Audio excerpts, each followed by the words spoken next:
बालाघाट से जब हाथ से छूटने लगा पानी, बूंद बूंद पानी के लिए होने लगी दिक्कत, तो फिर याद आ गई जीवनदायिनी वैनगंगा।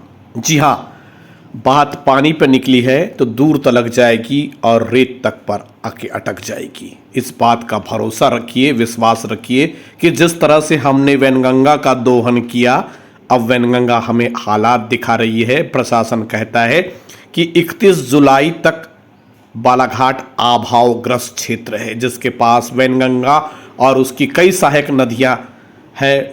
वो जिला अभावग्रस्त जिला है। सूखा राहत के लिए पैकेज की मांग और अभावग्रस्त जिला। नए बोर उत्खनन सफाई तक पर रोक, अभावग्रस्त जिला। किस तरह से हमने इस वैनगंगा का दोहन किया, रेत के नाम पर ना जाने कितनी लड़ाई हुई।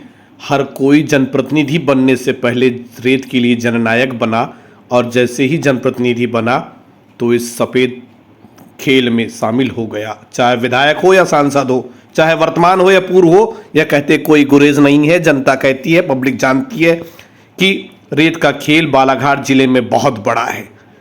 जैसे ही सत्ता हाथ में आती है, रेत के खेल में हर कोई ठेकेदार के साथ शामिल हो जाता है, या कहे कि हमारे जनप्रतिनिधि ही ठेकेदार बन जाते हैं। नतीजा, जुलाई के महीने में जिस वैनगंगा में बाढ़ आती है, जैसा कि आप तस्वीरें देख रहे हैं, उस वैनगंगा में फरवरी के महीने में आपात समय आ जाता है। मार्च के महीने में अभावग्रस्त क्षेत्र घोषित कर दिया जाता है। ऐसा क्यों? जानकार बताते हैं, और जानकारी कहती है कि बालाघाट जिले में 67, जी हाँ 67 रेत के खदान हैं। ये आंकड़े कम ज़्यादा हो सकते हैं, क्योंकि हर साल प्रशासन नए खेत के खदान, रेत के खदान स्वीकृत करती है। जी हाँ, और उसके अलावा अघोषित तो फिर आप छोड़ दीजिए पैमाना। एक खदान के पीछे 10 खदान चलते रहती है। कार्रवाई कब होती है, लकीर कब पीटी जाती है, पिछले दिनों भी पता चला। जब पहले कहा गया कि महाराष्ट्र शासन लगातार बालाघाट से रेत का उत्खनन कर रहा है, 1 किलोमीटर लंबी रोड बना चुका है वैनगंगा में, उसे तोड़ दिया गया। कुछ दिन बाद कह दिया गया कि गलती हो गई साहब, वो तो आपकी रेत है, आपका एरिया है, आप उत्खनन कीजिए, हमको क्या मतलब है। ऐसे दर्जनों उदाहरण मिलते हैं रेत के लिए। तो जैसे जैसे रेत फिसलते जा रही है बालाघाट से, वैसे वैसे पानी भी फिसलता जा रहा है। ये आंकड़े बता रहा हूँ मैं। बालाघाट जिले के भीतर बालाघाट, बैहर, बिरसा, परसवाड़ा, कटंगी, लालबर्रा, वारासिवनी, खैरलांजी, लांजी, किरनापुर, तिरोड़ी और लामताका। खनिज संसाधन विभाग कहता है कि ये आंकड़े तो और अधिक बड़े हैं, क्योंकि इसमें देव, बंजर, सोन और न जाने कितनी सहायक नदियाँ, चनई, चंदन, नाम बदल जाते हैं हर 12 किलोमीटर पे हमारी नदियों के। लेकिन नदियों का उपयोग नहीं बदलता। नदियों का उपयोग पानी के लिए है, लेकिन आजकल नदियों का उपयोग बीते कई सालों से रेत के लिए होने लगा है। रेत इतना उत्खनन कर दिया कि ट्रैक्टर, डंपर तो छोड़िए, बालाघाट जिले ने महाराष्ट्र राज्य को रेलवे से ट्रेन रेत पहुंचा दी।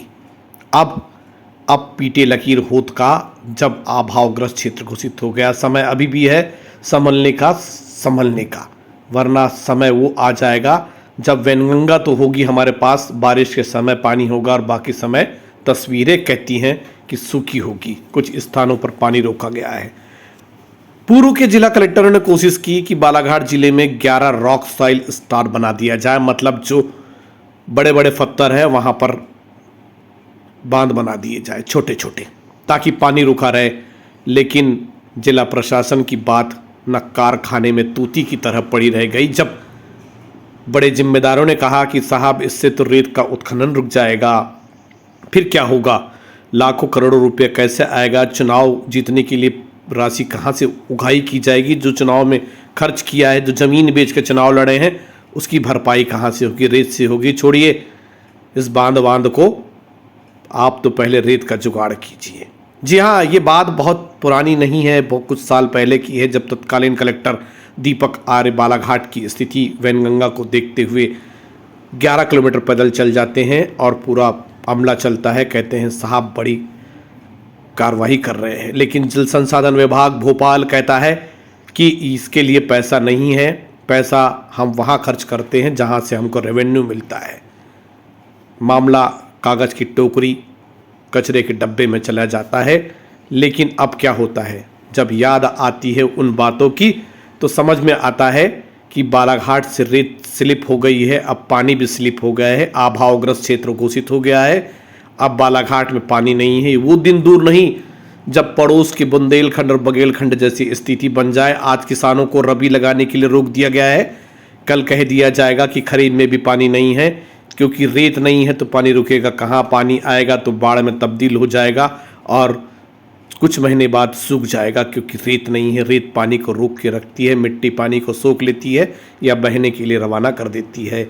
तो समझ जाइए बालाघाट जिले के वासियों, जनप्रतिनिधियों और सजग नागरिकों जिनके ऊपर जिम्मेदारी है वो समझ जाइए, क्योंकि रेत की आवाज़ जो भी उठाता है उसे विलन कह दिया जाता है। ऐसे बहुत सारे हीरो हैं जो आज विलन बने बैठे हैं, रेत के लिए आवाज़ उठाते हैं, कहते हैं इनकी कोई सेटिंग नहीं हुई होगी। ज़रूरी नहीं है कि हर किसी की सेटिंग हो। बात तो उस समय अखरेगी जब रेत बचेगी न पानी और सब कुछ हो जाएगा खाली।